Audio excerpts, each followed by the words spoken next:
Apa ya? Saya kok hidupnya tidak bahagia. Ekonomi sulit. Badan sakit-sakitan. Kerja tidak menyenangkan. Bahkan kerja terasa sebagai beban. Bahkan kita sering dibilang oleh orang lain, kamu itu bodoh. Coba, kalau ikan diangkat dari air, bodoh nggak ikan? Bodoh. Sama seperti burung, jangan di udara, suruh ke air, jadi bodoh. Jadi sebenarnya bodoh itu istilah yang kita sebut untuk memberikan nama pada satu situasi, di mana situasi itu sebetulnya salah tempat. Kalau begitu pertanyaan berikutnya, ada nggak anak yang bodoh? Nggak ada. Nah yang suka bodoh-bodohin anak, itu yang bodoh itu adalah yang ngomongnya. Karena dia tidak kenal keunikan anaknya sendiri. Dia tidak kenal tempat dia di mana.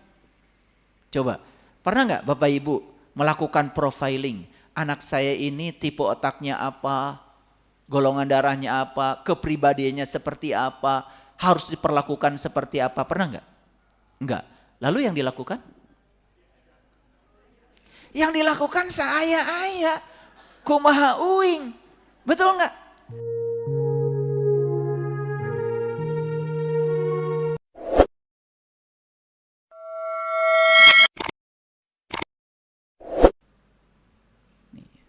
Ini saya bagikan ilmu mahal. Ini ilmu kesadaran. Dan itu harus praktek. Harus praktek. Ya. Oke, lanjut dulu. Ya. Tetapi Allah memberi petunjuk kepada orang-orang yang dikehendakinya. Mengerti? Siapakah dikehendaki oleh Allah? Yang punya kehendak dapat petunjuk. Bapak Ibu datang ke majelis taklim seperti ini karena punya kehendak. Ada yang dengarkan di TikTok karena punya kehendak. Karena sudah punya kehendak, pasti dikehendaki oleh Allah. Jalan-jalannya akan dibuka oleh Allah. Clear sampai sini? Nah, makanya di Quran Allah mengatakan, ya, hidayah itu hanya akan sampai kepadamu kalau kamu berani memasangkan telinga. Alladzina yastami'unal qaul fayattabi'una ahsanahu ulaika hadahumullah ulaika hum ulul albab. Begitu kata Quran. Orang yang mau memasangkan telinganya untuk mendengar dan setelah mendengar fayattabi'una ahsanahu dan mengikuti yang terbaik dari yang dia dengar, ulaika hadahumullah, maka Allah pasti kasih hidayah pada orang itu. Ternyata hidayah itu kata Quran harus dimulai dari telingamu. Bayangkan ya, orang yang mendengar tetapi tidak menyimak. Orang melihat tetapi tidak memandang. Beda. Beda. Ya. Makanya mendengar itu harus menyimak, memandang itu harus melihat.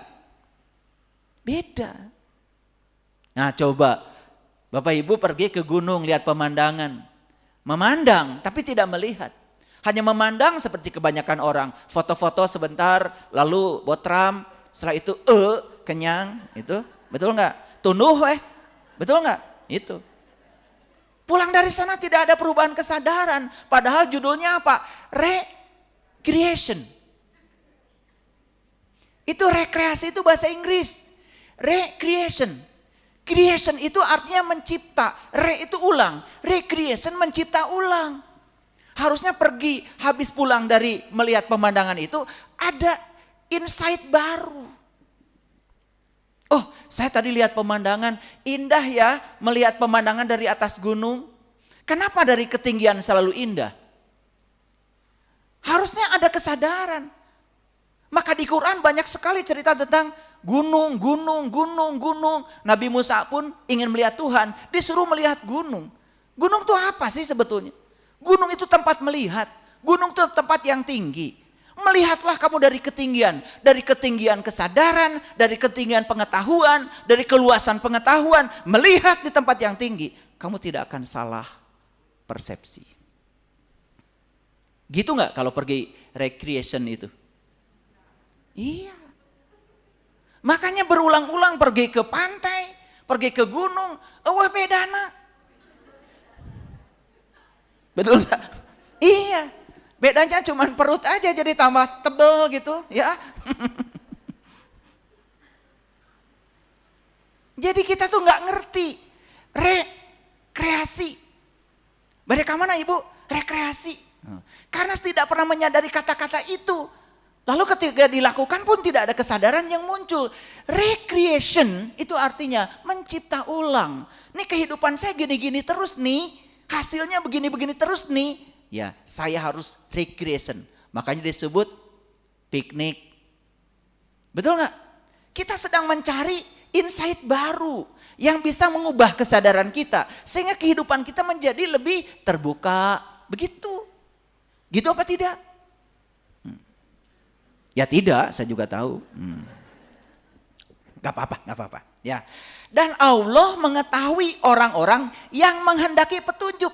Ini keren banget itu Allah.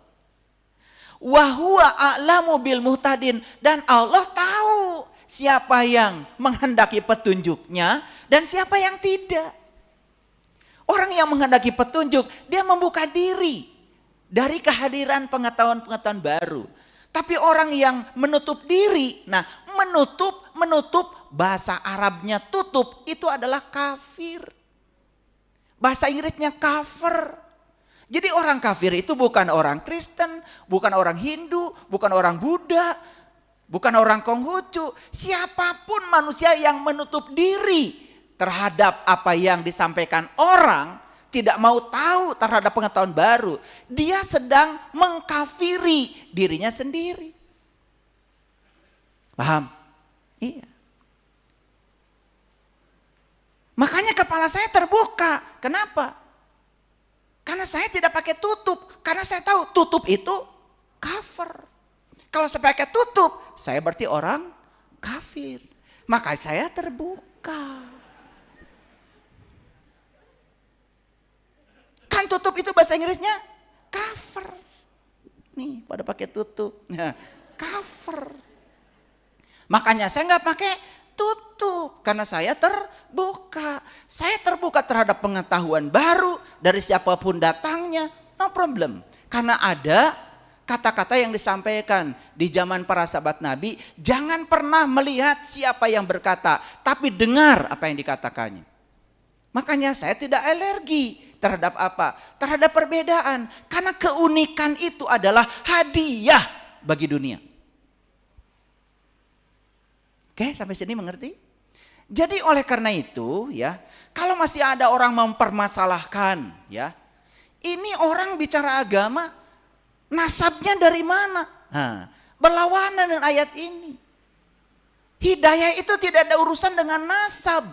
Bahkan Quran mengatakan, sesungguhnya kamu tidak akan dapat memberi petunjuk sekalipun pada orang yang dicintainya. Anak-anak saya tidak bisa berceramah seperti saya.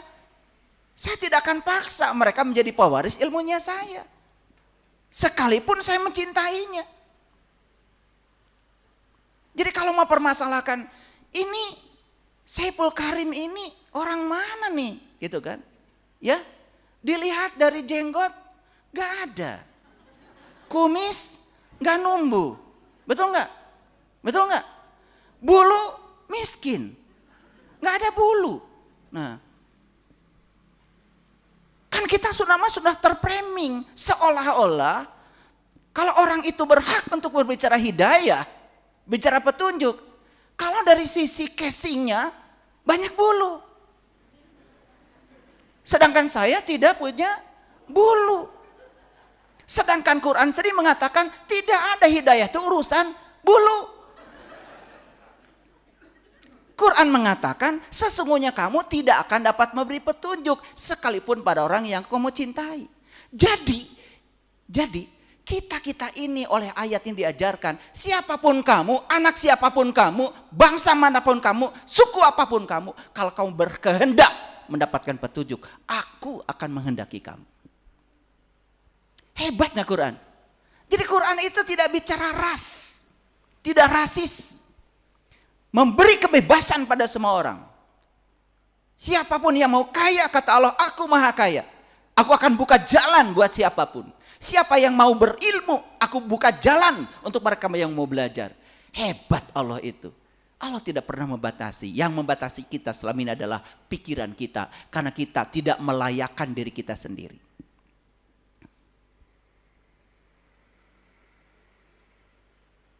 Ya. Kan santri itu tidak perlu pakai peci. Kesantrian itu bagi saya adalah akhlak. Tunjukkan akhlak kesantrian itu dimanapun. Santri bisa menguasai ilmu pengetahuan, menguasai matematika, menguasai IT.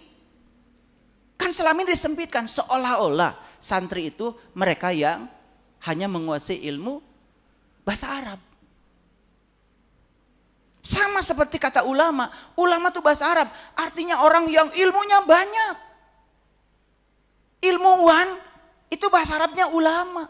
Tapi kata ulama itu disempitkan seolah-olah ulama itu yang dadanya kayak gini, punya pondok pesantren itu ulama. Padahal di Quran surat Al-Imran ayat 49. Ciri ulama itu ada 3. Satu, bisa membebaskan manusia dari ketertutupan mata kalbunya. Yang kedua, bisa membebaskan manusia dari penyakit kulit, ngerti sesuatu cuma kulitnya saja. Dan yang ketiga, bisa membangkitkan orang-orang yang tidak sadar menjadi sadar. Itu Quran. Surat Al-Imran ayat 49. Silahkan dibuka. Oke. Lanjut dulu, ini sebetulnya kaitannya belum nyambung nih. Ya, kok ayat ini saya bahas. Nah, perhatikan Bapak Ibu. Jadi sebetulnya semua manusia unik. Unik. Semua manusia layak bahagia. Layak bahagia. Semua manusia berhak dapat hidayah. Dapat. Semua manusia berhak untuk bisa mengalami pengalaman spiritual setinggi apapun tanpa batas. Siapa manusianya? Yang punya kehendak. Siapapun, turunan siapapun, gak masalah. Jadi mulai sekarang, sudah, jangan nanya-nanya, ya ini keturunan siapa? Jangan nanya-nanya, ini dari nasab siapa? Gak penting. Karena itu berlawanan dengan Al-Quran surat Al-Qasas ayat 56 ini. Jadi Allah membuka kebebasan buat siapapun yang ingin bersama dengan Allah. Siapapun yang ingin menuju Allah silahkan. Maka orang yang berjalan menuju Allah di Quran disebut Bani Israel. Bani itu orang, Israel itu berjalan, El itu Tuhan. Siapapun bisa menjadi Bani Israel. Makanya yang diunggulkan oleh Allah dari segala umat adalah Bani Israel. Siapa Bani Israel? Bukan suatu bangsa di tempat sana. Bani Israel itu siapa saja yang mau berjalan menuju Tuhan pasti unggul. Masuk akal? Masuk akal. Makanya di Quran dikatakan, ya Bani Israel, uzkuru nikmati Allah alaikum wa anni faddaltukum alal alamin. Siapapun yang berjalan menuju Allah pasti dapat nikmat. Siapapun yang dapat nikmat pasti unggul dibandingkan yang tidak berjalan menuju Allah. Clear sampai sini? Ini pengajian universal, pemikiran universal. Kenapa? Karena Islam itu rahmatan lil alamin. Makanya yang mendengar kajian saya, mulai dari orang yang biasa, yang intelektualnya tinggi, beragam. Ada dari sahabat dari TNI, sahabat dari Polri, dari kejaksaan, kehakiman, ada pengusaha, macam-macam. Karena tidak ada segmen. Hidayah itu urusan semua orang yang menghendakinya. Setuju sampai sini? Oke. Jadi kita unik. Unik. Kita berhak mencapai apapun. Ya, semua batasan-batasan kita buka sekarang. Oke, kalau gitu bisa lanjut. Bapak Ibu, Quran surat Al-Imran ayat yang ke-6. Huwallazi yusawwirukum fil arham kaifa yasha. Begitu bahasa Arabnya. Sengaja saya bacakan, takut nggak percaya.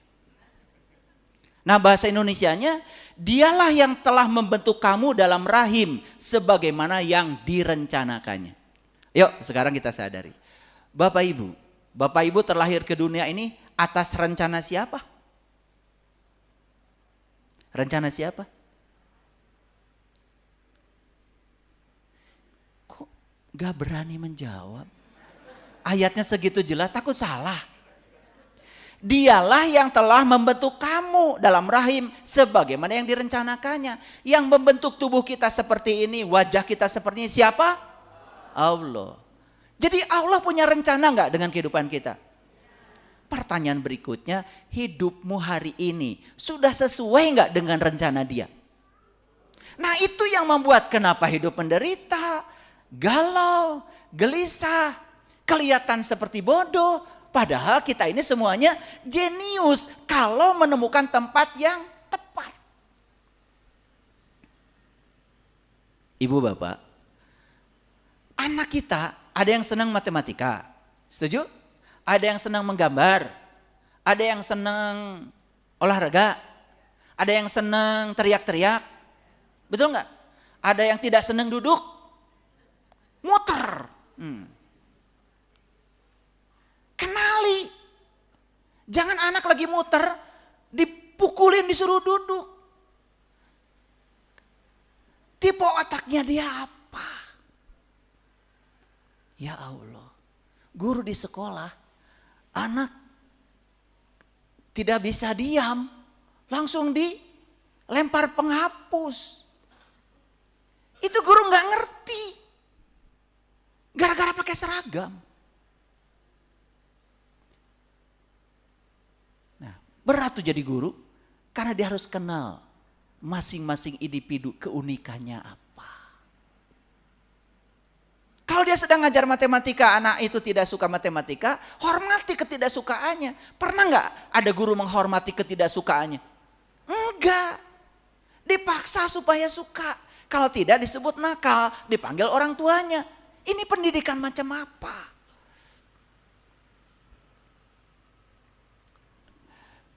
Jujur, saya tanya lagi. Jadi Bapak Ibu lahir ke dunia direncanakan siapa? Kok ragu-ragu? Direncanakan siapa? Oke. Kalau direncanakan oleh Allah, masa Allah melahirkan kita ke dunia tidak dibekelin apa-apa? Ya pasti dibekelin dong. Semua kita dibekelin Bapak Ibu. Luar biasa. Bahkan Allahnya sendiri ada di sini. Menemani kita, gak pernah jauh dari kita. Bukan sekedar dibekelin, kita ini ditemenin oleh Allah.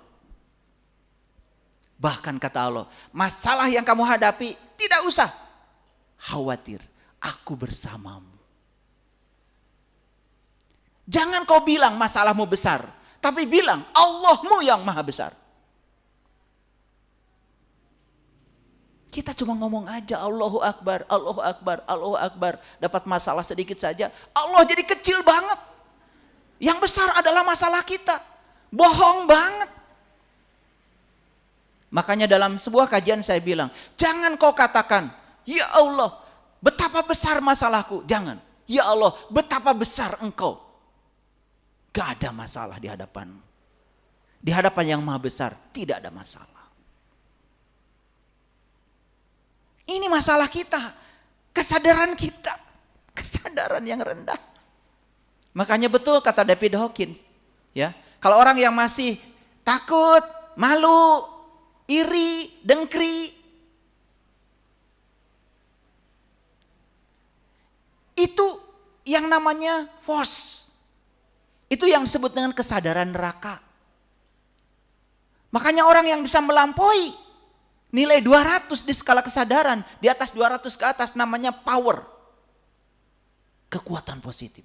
Itu kesadaran surga. Makanya neraka menarik neraka baru. Surga menarik surga baru. Makanya lihat, ada orang susah. Yang diceritakan kesusahan. Cerita susah tuh seneng banget. Ada ibu-ibu datang ke rumah saya. Penyakitnya sederhana, cuma bengek. Minta konsultasi khusus dengan saya. Bengek dan diabetes. Saya sudah kemana-mana katanya, tapi nggak sembuh-sembuh. Tiap hari saya makan obat. Makanya di kantongnya tuh ada obat semprot, macam-macam.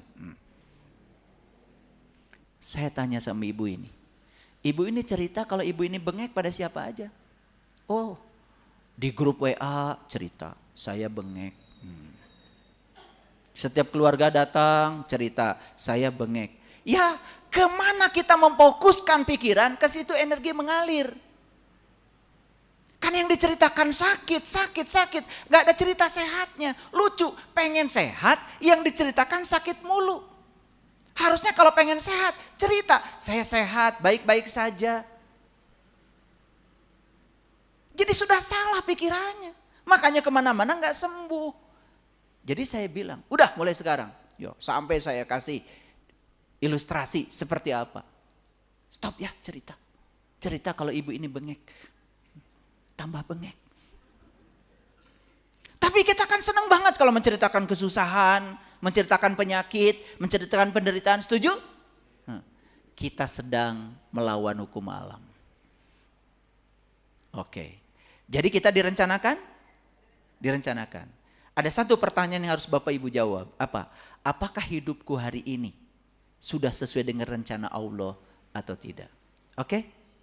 Sudah terjawab sekarang? Nah, kalau belum bisa menjawab, sederhana. Kalau hidup kita hari ini berantakan, berarti kita hidup belum sesuai dengan rencananya. Kalau hidup sesuai dengan rencananya, saya yakin tidak mungkin berantakan. Semua baik-baik saja. Jadi harusnya belajar agama, belajar spiritual, hasilnya kelihatan hari ini. Sekarang di sini, bukan nanti di akhirat. Di sini sudah kelihatan.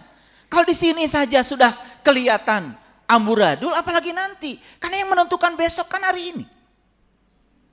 Setuju sampai sini? Oke. Sekarang terjawab? Oke. Jawab oleh diri kita masing-masing. Yuk lanjut. Pernah dengar gak ada orang sukses? Pernah dengar? Oke. Saya tidak akan cerita banyak-banyak. Saya cerita orang sukses 3 kelompok aja. Ada para nabi, para rasul, sukses gak? Sukses. Ada para ilmuwan, para penemu, sukses gak? Sukses. Ada para mujadid, para pembaharu. Itu adalah orang-orang sukses. Saya mau kasih contoh 3 kelompok ini aja. Sekarang Bapak Ibu lihat. Pernah gak dengar sejarahnya Nabi Muhammad? Ya. Beliau itu diturunkan oleh Allah di tempat yang gelap gulita, yang disebut dengan jahiliyah. Oke? Di situ ada tradisi-tradisi yang jahiliyah. Ada cara berpikir yang jahiliyah. Ada kebiasaan-kebiasaan yang jahiliyah. Bayangkan, seorang Muhammad turun di situ membawa ajaran pencerahan. Bayangkan oleh kita betapa dia harus melawan arus adat, istiadat, situasi di tempat yang jahiliyah itu. Kebayang? Kebayang gak? Oke. Kalau Muhammad tidak menjadi unik, tidak menjadi dirinya sendiri, dan dia ikut malah justru pada arus jahiliyah itu, tidak ada Islam yang kita kenal hari ini. Kenapa para nabi dan para rasul sukses? Jawabannya karena mereka berhasil menjadi dirinya sendiri. Berarti sesuai dengan rencana semesta? Sesuai. Sesuai dengan Quran surat Al-Imran ayat 6 tadi? Sesuai. Clear? Oke. Bapak Ibu, ada gak listrik kalau tidak ada penemu listrik? Ada nggak mic yang nirkabel kalau tidak ada penemunya? Ada nggak HP ini kalau tidak ada penemu semikonduktor? Ada nggak laptop ini IC integrated circuit kalau tidak ada orang yang tekun di situ? Dan saya pastikan Bapak Ibu, mereka yang berhasil mengubah dunia adalah mereka yang berhasil menjadi dirinya sendiri. Mereka menemukan keunikan dirinya. Setuju gak sampai sini? Mereka-mereka yang jadi orang lain. Mereka-mereka yang mengizinkan menjadi orang lain. Mereka yang mengizinkan diatur-atur oleh dogma, doktrin, ya, lupa pada dirinya sendiri, lupa jati dirinya. Saya kira tidak ada penemuan di semesta ini. Tidak ada peradaban di semesta ini.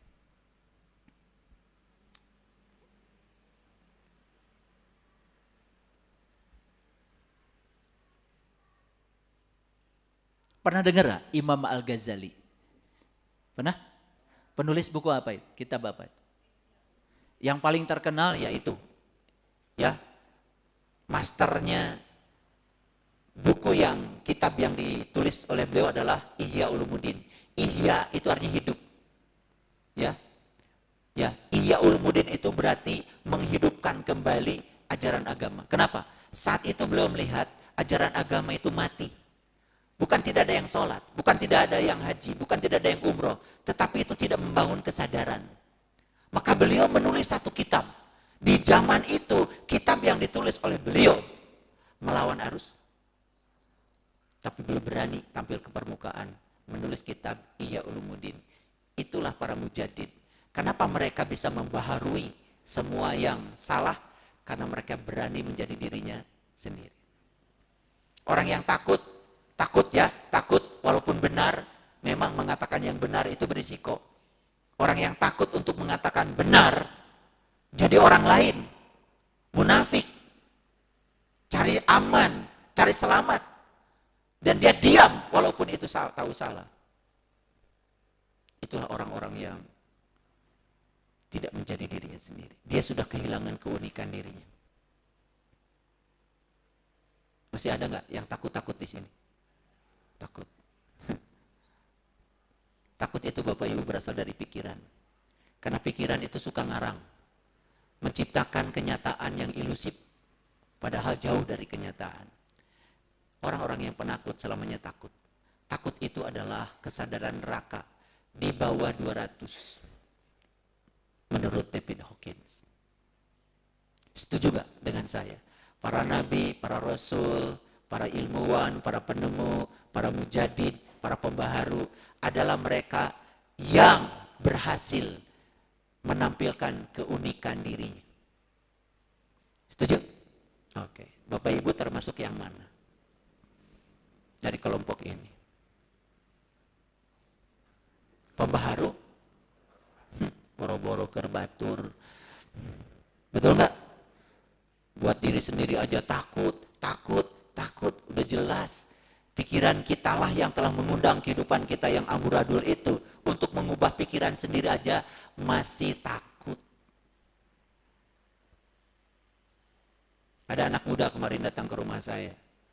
Ya, udah lulus S1. Minta waktu sama saya.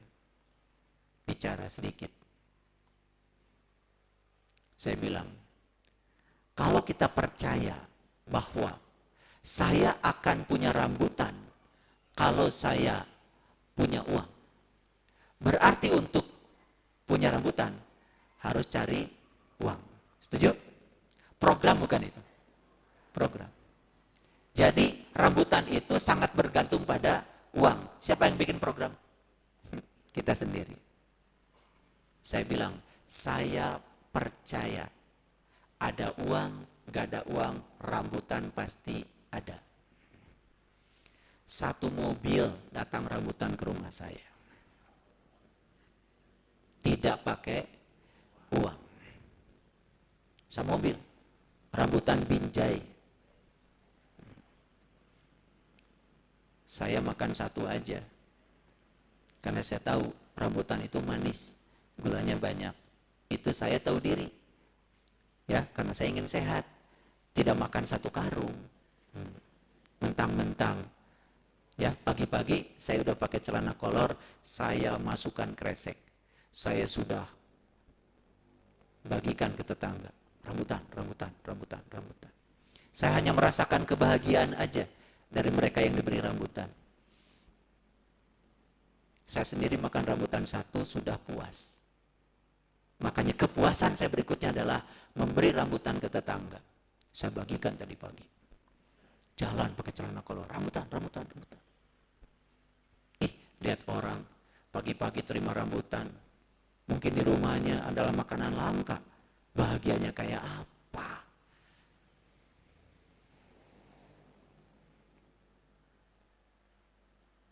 Jadi ada batasan nggak di sini? Coba batasannya buang. Saya percaya saya akan punya beras kalau saya punya uang. Maka kita akan terus cari uang untuk beli beras. Makanya kita kelewat terus. Ada sahabat kita panen, teingetan ke orang. Karena kita mah percaya bahwa kita akan punya beras kalau punya uang. Sok selamat cari uang. Orang lain yang tidak percaya begitu. Saya percaya ada uang, gak ada uang, pasti beras selalu ada di rumah saya. Tuh, ada yang panen sahabat kita, ingat sama kita. Tiba-tiba melesat aja wajahnya di depan. Kirim 1 karung. Ini hal-hal kecil yang selama tidak disadari, tapi kita menganggap seolah-olah kemiskinan itu takdir dari Allah. Padahal kita yang menciptakan kemiskinan itu lewat pikiran dan perasaan kita sendiri. Ubah pikiran dan perasaan kita. Luar biasa. Itu yang disebut dengan wayarzuqhu min haitsu la yahtasib. Bagaimana kita akan dapat rezeki yang tidak disangka kalau kita selalu menyangka seolah-olah sumber rezeki saya adalah itu.